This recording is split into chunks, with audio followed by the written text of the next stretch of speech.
Jamie McLeod-Skinner is back, again running for Congress in Oregon's 5th Congressional District. It's a race the progressive Democrat has run before, losing to Republican Lori Chavez-DeRemer 51 to 49% in 2022. Now McLeod-Skinner, an engineer, attorney, and small business owner from Central Oregon, is looking to flip the 5th District back to the Democrats. That district includes parts of Deschutes, Marion, Jefferson, Multnomah, and Clackamas counties, and all of Lynn County. Jamie McLeod-Skinner, welcome back to Eye on Northwest Politics. Thank you so much. It's great to be here. Why are you running again? Well, next year will be different. The current representative now has a record and has been enabling an extremist agenda in Congress. She's failing to protect our rights or address the needs of Oregonians, so we need to replace her, and I'm really the best positioned person to do that. And this is not the old Oregon's 5th. You know, in 2021, the district was cut in half and, as you mentioned, extended into Central Oregon. It's Oregon's only purple congressional district, very evenly split politically. Last year, in a very tough year for Democrats, I came very close. I won the purple counties, so those areas where a Democrat has to be able to win, Clackamas County and Deschutes County, and overperformed Democrats really district-wide. I've got a strong base throughout the district, only have a small gap to make up, and I've made the adjustments necessary to fill that gap. So we know that next year the dynamics will be very different. But the bottom line is, Oregonians are facing serious challenges. Working people, seniors, veterans, small business owners, including small family farmers, are facing a lot of challenges from housing and healthcare and climate impacts. You know, just one example is a woman from Albany who had a home her entire life. She worked full time. She became homeless because her rent spiked.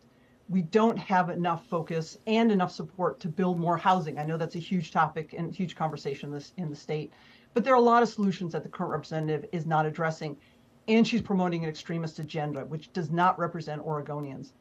I'm a problem solver. I've got experience in these issues, and I've been elected in rural Central Oregon and have had success in urban and rural areas. So that focus is really what I'm bringing, and it's ultimately who's the best fit for the district and who's best positioned to win. And polling shows it, and I'm in that position, so that's why I'm running again. The last time around, the criticism of your campaign was that your politics were too progressive in a district that runs, as you mentioned, a slightly Democratic. So what's changed?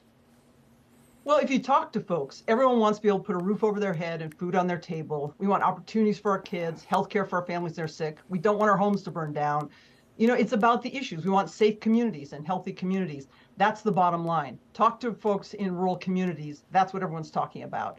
So you can call it whatever you want, but it's ultimately about solving problems and not about focusing on divisiveness, which the current representative has been enabling in DC.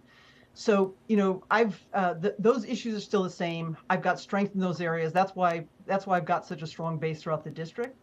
But internally, within my team, there are some changes we can make. I've got a stronger team. We've got stronger fundraising. I raised $100,000 in the first 24 hours after announcing I'd be running. We'll have much more aggressive responses to the attack ads. That was an area where I was exercising Oregon nice, and I'm really ready to go to the mat for Oregonians.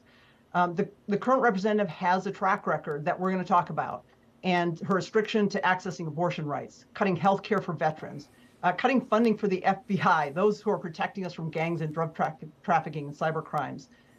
My strategy is to hold her accountable. It's essentially a MAGA agenda and a MAGA voting record. She can talk a good game, but that's her voting record. And she's been enabling her fellow Californian, Kevin McCarthy, to create dysfunction in Congress.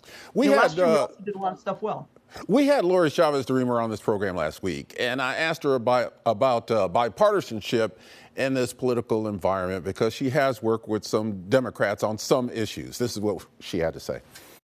People are expecting me to reach across the aisle, and I should be held accountable for that. And so I have a good track record of doing just that. But not only with the Oregon delegation, I'm doing that with other members of Congress as well.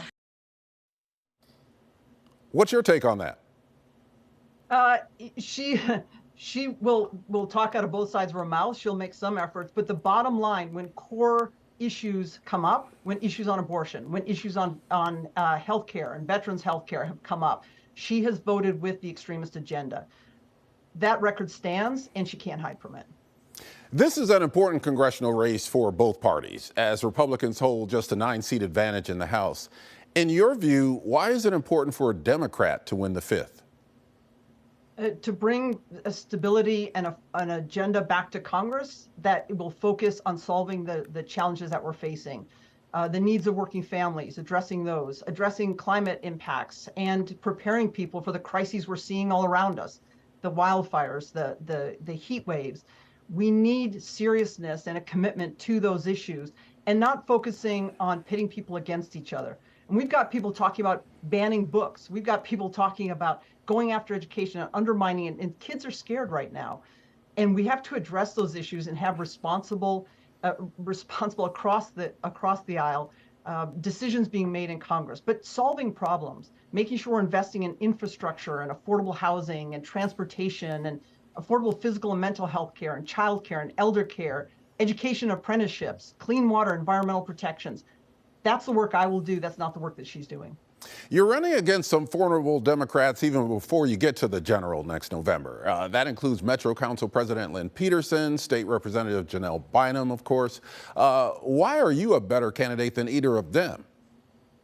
Well, let me say, first of all, I respect them both. It's just that I'm a better fit for this district and better positioned to win next year. You know, I appreciate the work they've done in the Portland metro area, but Oregon's 5th includes urban and rural areas and doesn't have a lot of overlap with the metro area.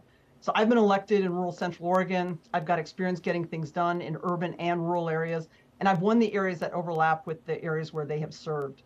Nobody knows the district better than I. I've traveled and spent time with people throughout the district and understand the issues. And so my experience also fits the needs of the district. My career in housing and natural resources and education, emergency response, building healthy communities. I've got a strong base because of that work. And that's really, and I'm the best positioned Democrat to really win the seat and help flip the seat next year. And really that needs to be the focus of Democrats, ensuring that the needs and rights of Oregonians are protected. And to that point, I challenge my fellow Democrats to a Keep It Clean pledge so that we can focus on the needs of Oregonians and beating Lori in November.